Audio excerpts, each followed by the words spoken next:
ഒരു MDMA വാർത്ത വരുന്നുണ്ട്. അതിൽ നിന്ന് തന്നെ ആദ്യം തുടങ്ങാം. കണ്ണൂർ പയ്യന്നൂരിലാണ്. അവിടെ MDMAയുമായി യുവതി അടക്കം 3 പേർ പിടിയിലായി എന്നാണ് വാർത്ത.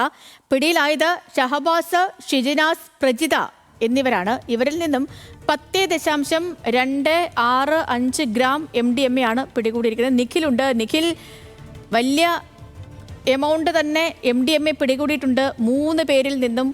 എപ്പോഴാണ് ഇവരെ പിടികൂടിയത്? എന്താണ് നിലവിലെ സാഹചര്യം?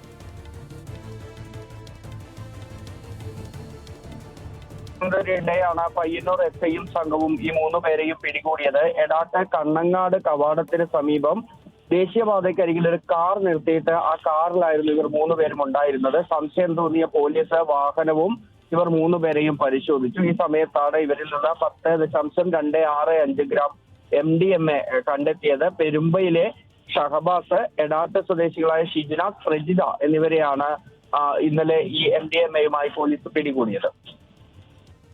ശരി നിഖിൽ അളവൂറാണ് വിവരങ്ങൾ നൽകിയത്. കണ്ണൂരിൽ നിന്ന് MDMAയുമായി 3 പേരെ പിടികൂടിയിരിക്കുന്നു.